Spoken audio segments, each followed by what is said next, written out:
Olá, irmãos queridos, espero que todos estejam bem com a graça do Pai. Vamos continuar nosso estudo do Evangelho segundo o Espiritismo. Iniciemos com a oração que Jesus nos ensinou. Pai nosso que estás no céu, santificado seja o vosso nome. Venha a nós o vosso reino, seja feita a vossa vontade, assim na terra como no céu. O pão nosso de cada dia dai-nos hoje e sempre. Perdoai nossas dívidas, como também devemos perdoar aos devedores.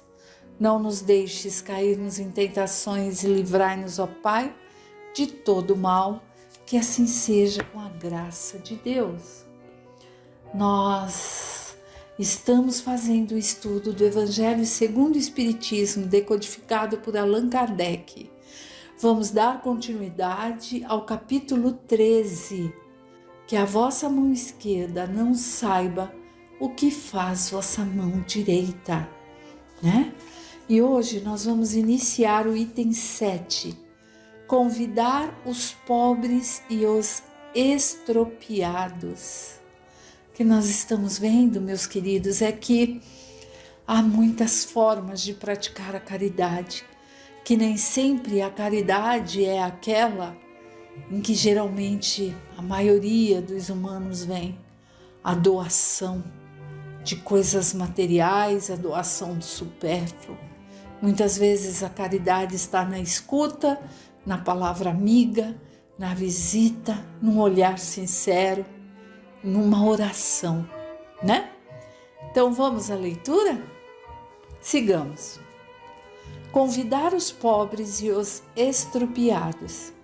E ele também disse àquele que tinha convidado: quando derdes um banquete, não convideis nem vossos amigos, nem vossos irmãos, nem vossos parentes, nem vossos vizinhos, que forem ricos, para que também eles os convidem em seguida, por sua vez, e que assim vos retribuam o que tenham recebido de vós. Mas quando derdes um festim, convidai os pobres, os estropiados, que é mutilado, aleijado, os coxos, os cegos, e ficarei felizes por eles não terem meio de vos retribuir. Isso vos será retribuído na ressurreição dos justos. Um daqueles que estavam à mesa, tendo escutado estas palavras, lhe disse: feliz daquele que comer do pão no reino de Deus. Lucas 14, 12 a 15. E Jesus disse: quando derdes um banquete, não convidei vossos amigos, e sim os pobres e os estropiados. Estas palavras absurdas, tomadas ao pé da letra, são sublimes se delas entendermos o espírito.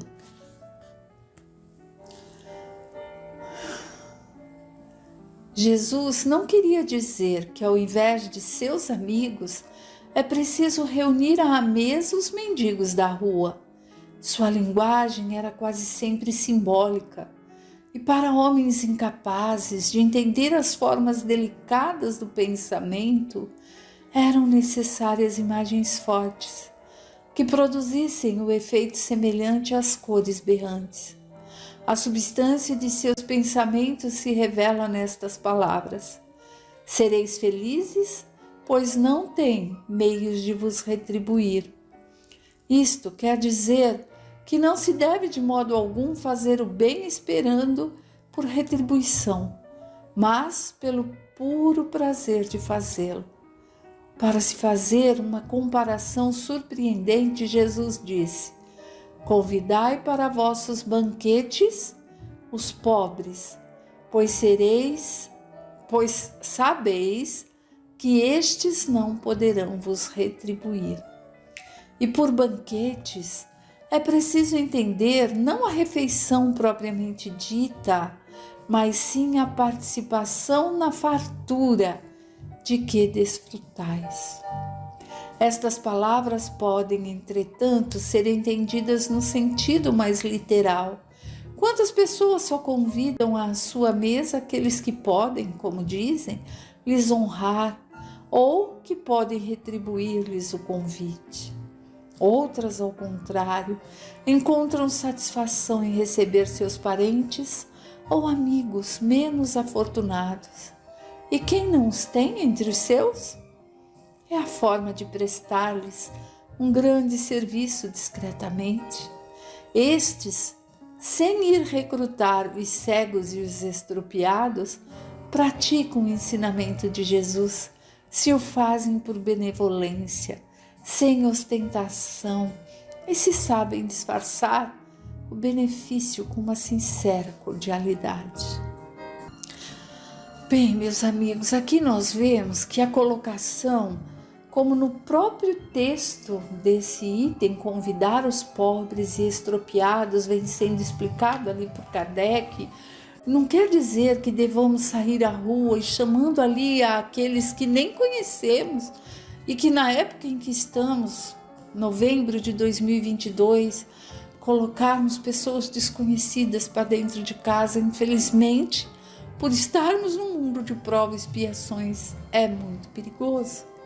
Podemos sim fazer a caridade com eles lá onde estão, mas ele coloca que muitos de nós, quem não tem aquele amigo, aquele parente que fica ali meio de ladinho, né?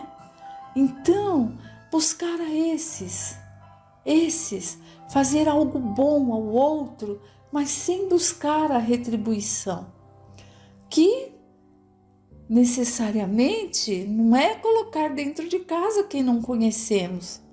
Quantos são os que estão perto e que ficam à parte, entre aspas, ficam distanciados? E é a estes que Jesus se refere, aquelas pessoas que conhecemos, mas que ficam ali. Então ele pede, faça bem a eles, o melhor que puder, sem se colocar acima deles, né? Sem querer se aparecer, seja benevolente, mas sem querer humilhar o outro, né? E quando fala ali como ele diz aqui nesse início, né? Banquete, festim, não significa apenas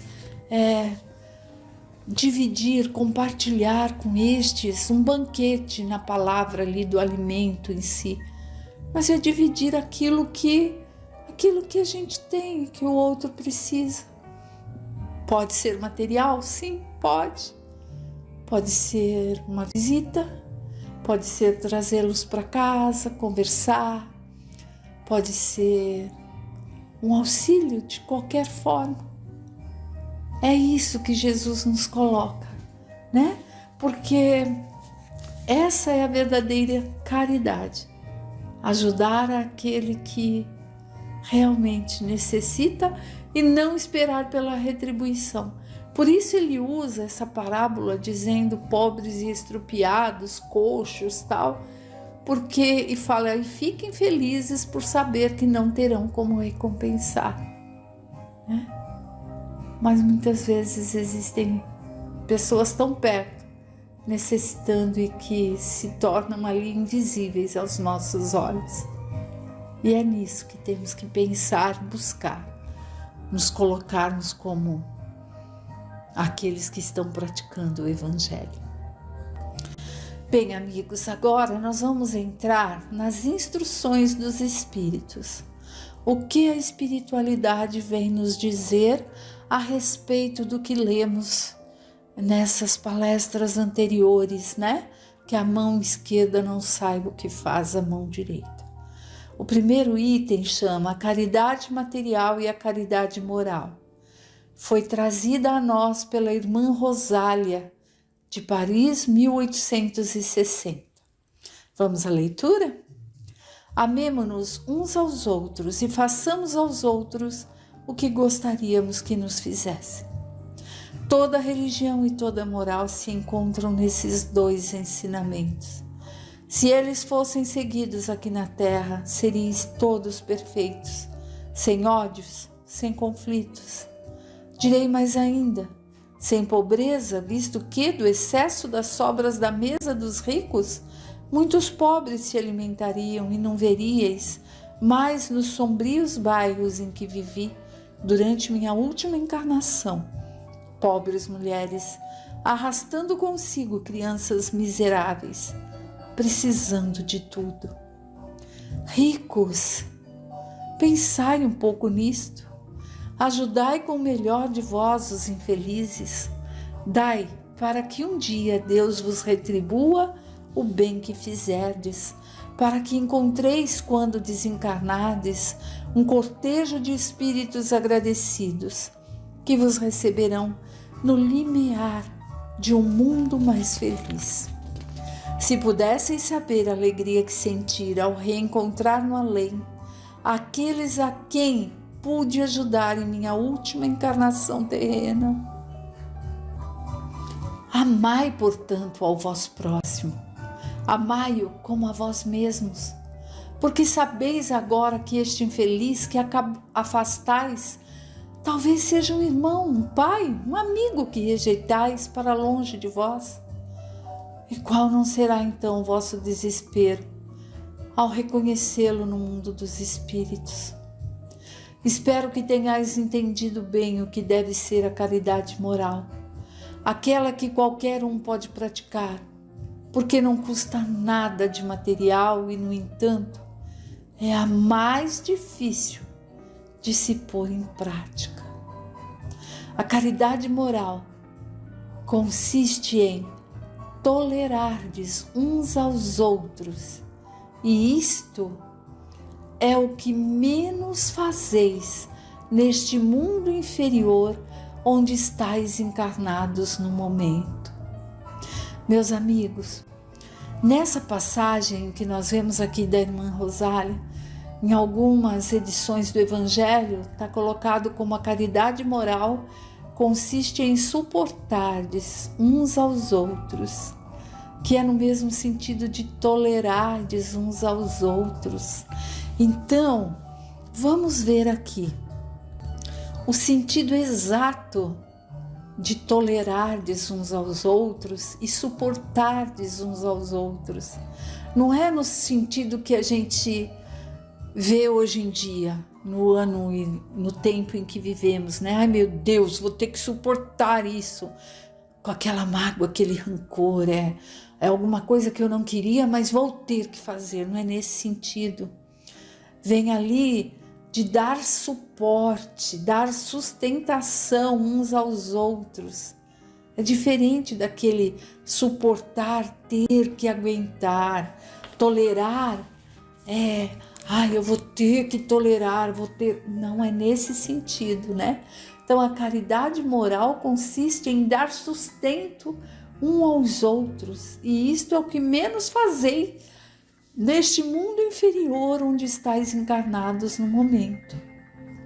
Há um grande mérito, acreditar em mim, em saber calar-se para deixar falar a um mais tolo. Há outra grande verdade que essa irmã Rosália nos coloca, gente. Saber calar é um mérito. Se fazer de surdo, sim, se fazer de surdo. Deixa o outro falar e lembrar, quando o outro estiver falando algo, que a gente saiba assim, meu Deus, por que eu tenho que ouvir isso? Temos, por algum motivo, e pensar, eu também já fui assim. Ele está no melhor dele. Ele vai um dia saber como falar, saber como dizer, sem machucar tanto, porque eu acho que é isso que mais pega nesse momento atual, é o como falamos com o próximo, como ele entende. Muitas vezes queremos dizer uma coisa simples, mas a pessoa vê de uma forma conturbada, meio torta, e aí vira uma batalha, né? Então tem hora que é melhor calar e ouvir.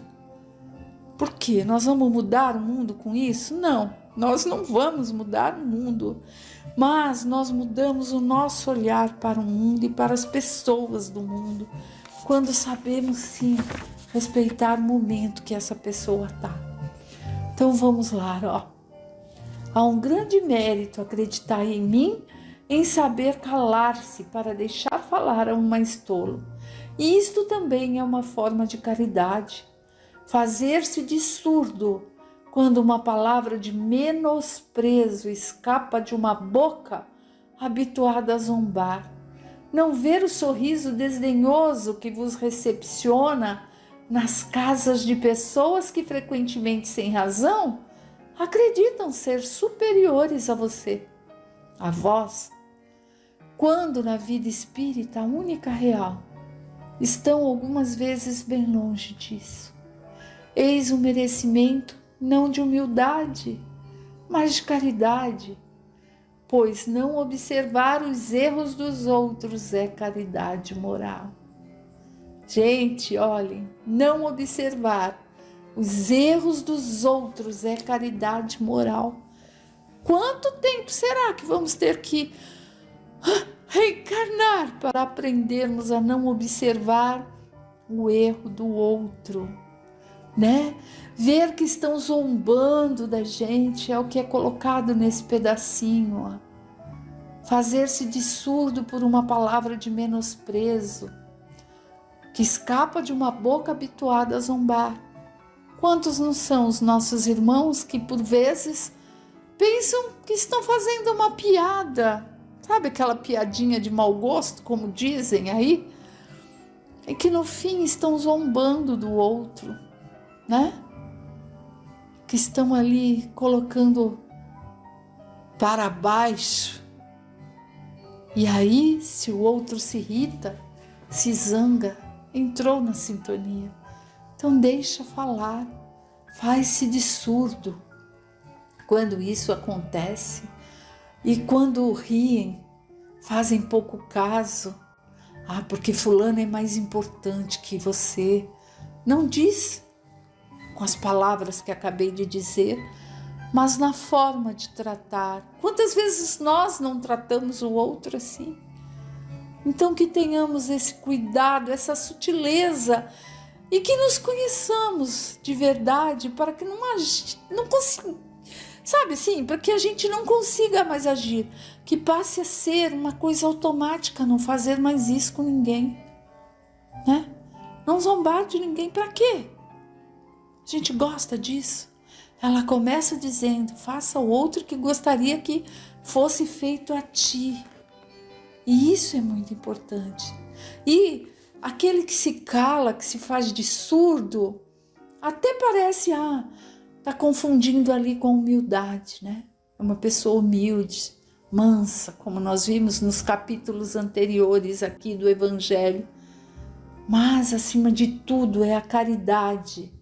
É uma forma de caridade não ficar observando e apontando os erros do outro. Também é uma caridade moral. E como é difícil de ser praticada, né? Olha aí nossa lição para a semana. Vamos continuar. Entretanto, esta caridade não deve impedir a outra. Pensai especialmente em não desprezar o vosso semelhante. Lembrai-vos de tudo o que vos tenho dito. O pobre rejeitado talvez seja um espírito que vos foi caro e que se encontra momentaneamente em uma posição inferior à vossa. Reencontrei na vida espiritual um dos pobres de vossa terra, a quem pude, por felicidade, ajudar algumas vezes e a quem me cabe agora implorar por minha vez. Lembrai-vos de que Jesus disse que somos irmãos e pensai sempre nisso antes de rejeitar um indigente ou mendigo. Adeus, pensai naqueles que sofrem e orai. Bem, meus amigos, vamos ver aqui, nesse trechinho desse penúltimo parágrafo, a irmã Rosália nos coloca: entretanto, essa caridade não deve impedir a outra. A caridade moral não deve impedir jamais a caridade material. Porque Ambas são necessárias, né? Quem tem fome, já pensou? Precisa primeiro saciar a fome para depois buscar se equilibrar, para depois buscar ali mudar o lado do pensamento e da melhora interior, porque a fome dói, embrutece o cérebro e faz com que a pessoa haja de forma difícil. Então precisamos lembrar disso. Caridade moral é essencial e a material também. E aí, para lembrarmos também que aquele que é rejeitado hoje, momentaneamente, né, pode estar numa situação ali difícil, mas ela nos dá o exemplo de que um daqueles que ela teve a graça de poder ajudar, algumas vezes está numa situação tão melhor na verdadeira vida, que é a espiritual, que ela, por sua vez, tinha agora que implorar. E nós não sabemos, nunca sabemos quem são. Mas de uma coisa nós sabemos, e é isso que devemos ter em mente: todos somos irmãos, todos somos filhos de Deus. Então, sempre amarmos uns aos outros e fazer aos outros o que gostariam que nos fizessem. Que não esqueçamos disso e que procuremos colocar isso em prática em cada atitude no decorrer da nossa jornada terrena. Fique em paz, ótima semana e que Deus esteja com todos.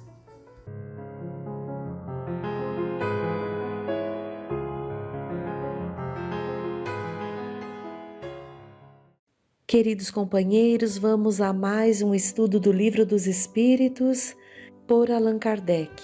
Que Deus Pai e Jesus, nosso Mestre, esteja junto a cada um de nós, que possamos abrir nossas mentes e corações para esse aprendizado. Estamos no livro 3º, capítulo 11, Lei de Justiça, Amor e Caridade. Item 3, Caridade e Amor ao Próximo. Pergunta 886.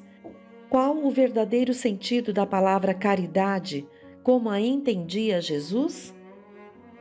Benevolência para com todos, indulgência para as imperfeições alheias, perdão das ofensas. Nota de Allan Kardec. O amor e a caridade são o complemento da lei de justiça, porque amar ao próximo é fazer-lhe todo o bem possível que desejaríamos que nos fosse feito. Tal é o sentido das palavras de Jesus, abre aspas, amai-vos uns aos outros como irmãos, fecha aspas. A caridade, segundo Jesus, não se restringia à esmola, mas abrange todas as relações com os nossos semelhantes, quer se trate de nossos inferiores, iguais ou superiores. Ela nos manda ser indulgentes, porque temos necessidade de indulgência, e nos proíbe humilhar o infortúnio, ao contrário do que comumente se pratica. Se um rico nos procura, atendemo-lo com excessos de consideração e atenção, mas se é um pobre, parece que não nos devemos incomodar com ele. Quanto mais, entretanto, sua posição é lastimável, mais devemos temer aumentar-lhe a desgraça pela humilhação. O homem verdadeiramente bom procura elevar o inferior aos seus próprios olhos, diminuindo a distância entre ambos. Aqui essa primeira pergunta e resposta já nos dá uma definição muito linda da palavra caridade, como a entendia Jesus, porque é benevolência para com todos, indulgência para as imperfeições alheias e perdão das ofensas. Vejam a definição ampla no entendimento de Jesus sobre a palavra caridade.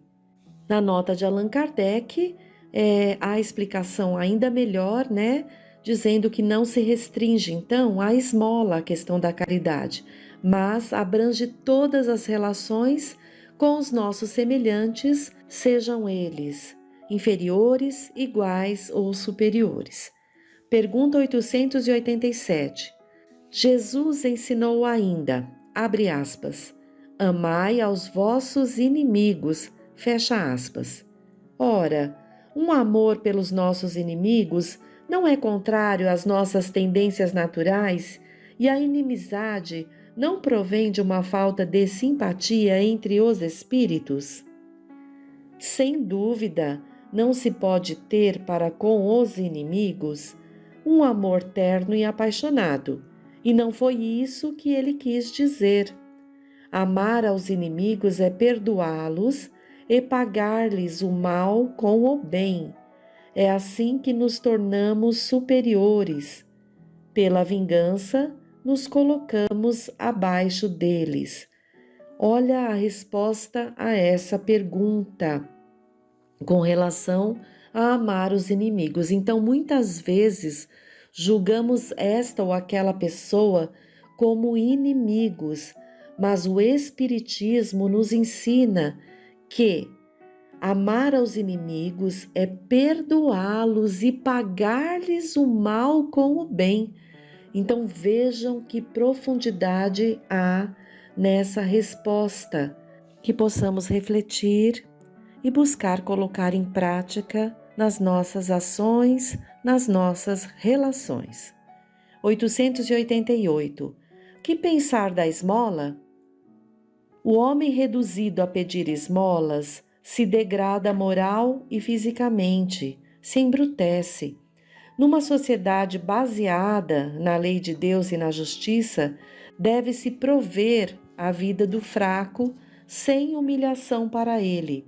Deve-se assegurar a existência dos que não podem trabalhar sem deixá-los à mercê do acaso e da boa vontade.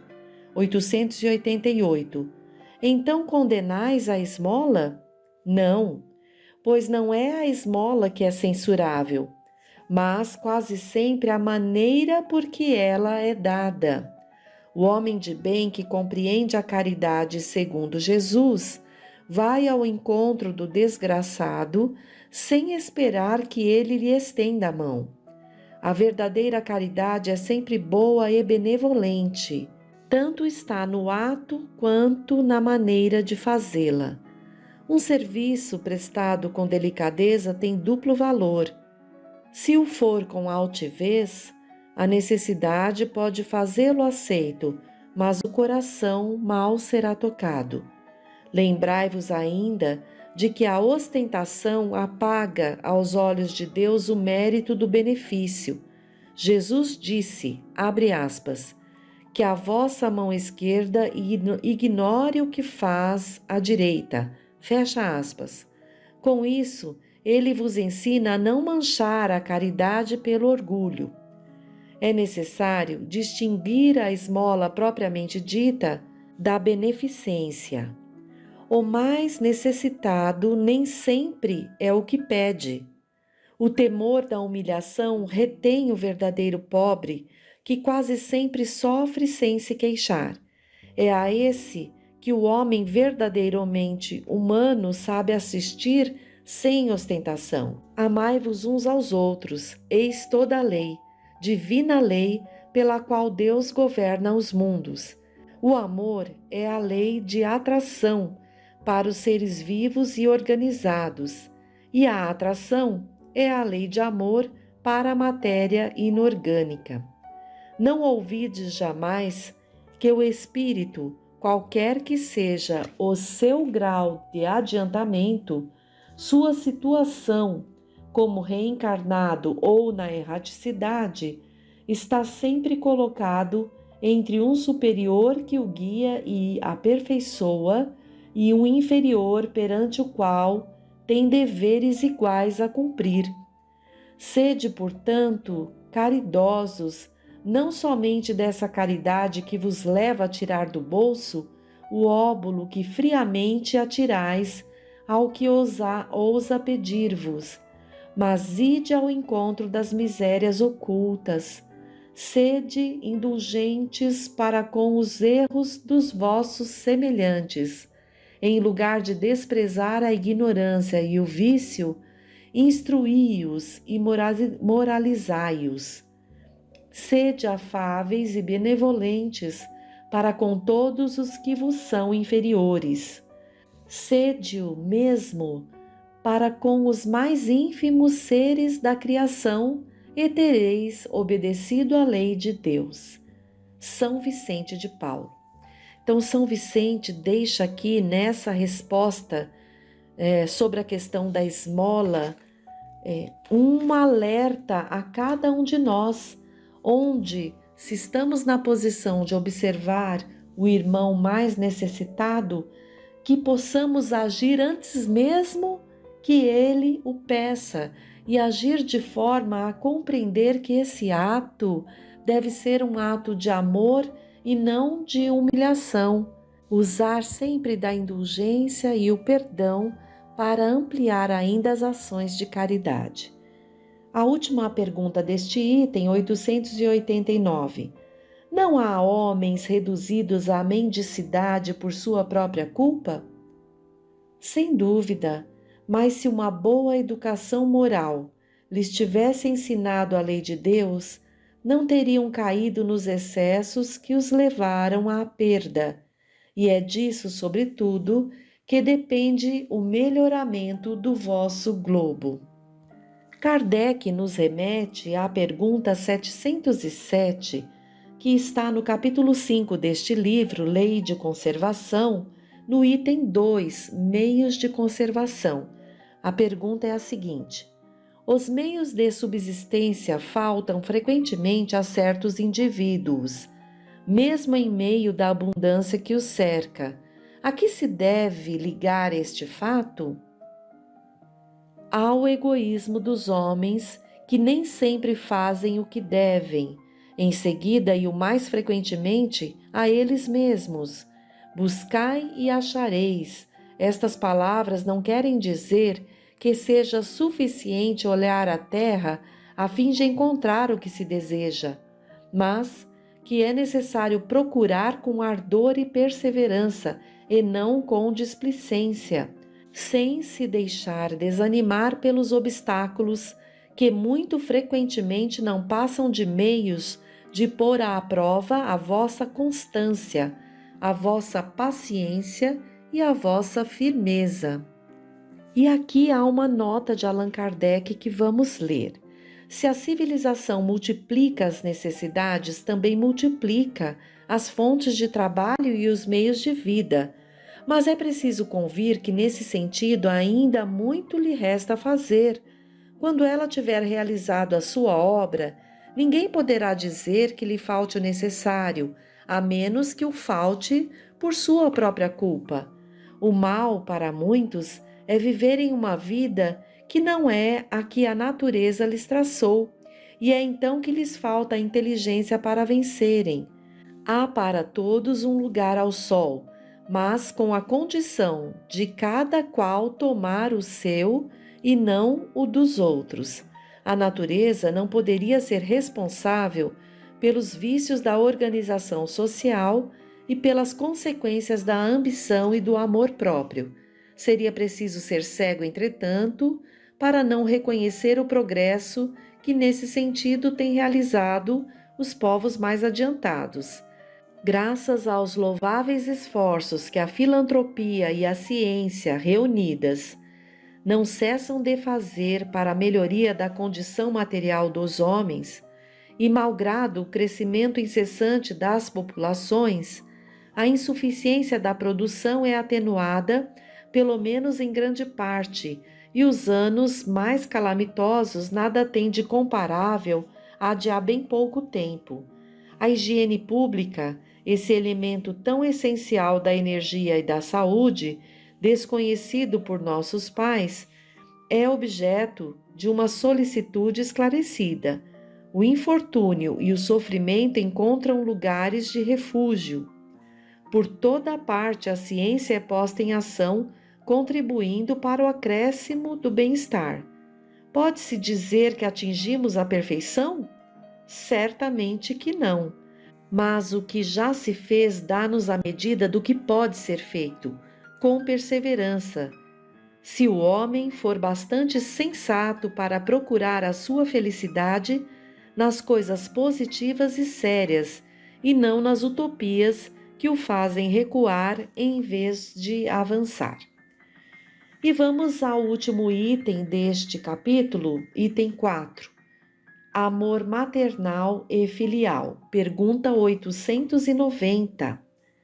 O amor maternal é uma virtude ou um sentimento instintivo comum aos homens e aos animais? É uma coisa e outra. A natureza deu à mãe o amor pelos filhos, no interesse de sua conservação, mas no animal, esse amor é limitado às necessidades materiais. Cessa quando os cuidados se tornam inúteis. No homem, ele persiste por toda a vida e comporta um devotamento e uma abnegação que constituem virtudes. Sobrevive mesmo à própria morte, acompanhando o filho além da tumba. Vedes que há nele alguma coisa mais do que no animal. 891. Se o amor materno é uma lei natural, por que existem mães que odeiam os filhos e frequentemente desde o nascimento? É às vezes uma prova escolhida pelo espírito do filho ou uma expiação, se ele tiver sido um mau pai, mãe ruim ou mau filho em outra existência. Em todos esses casos, a mãe ruim não pode ser animada senão por um mau espírito, que procura criar dificuldades ao do filho para que ele fracasse na prova desejada. Mas essa violação das leis naturais não ficará impune, e o espírito do filho será recompensado pelos obstáculos que tiver superado. 892. Quando os pais têm filhos que lhes causem desgostos, não são excusáveis de não terem por eles a ternura que teriam caso contrário? Não, porque se trata de um encargo que lhes foi confiado e sua missão é a de fazer todos os esforços para os conduzir ao bem. Por outro lado, esses desgostos são quase sempre a consequência dos maus costumes que os pais deixaram os filhos seguir desde o berço. Eles colhem, portanto, o que semearam. Kardec nos remete à pergunta 582 e 583, que estão no capítulo 10, Ocupações e Missões dos Espíritos. Vamos ver. 582. Pode-se considerar a paternidade como uma missão? É, sem contradita, uma missão e, ao mesmo tempo, um dever muito grande que implica, mais do que o homem pensa, sua responsabilidade para o futuro. Deus põe a criança sob a tutela dos pais para que estes a dirijam no caminho do bem e lhes facilitou a tarefa dando à criança uma organização débil e delicada que a torna acessível a todas as impressões.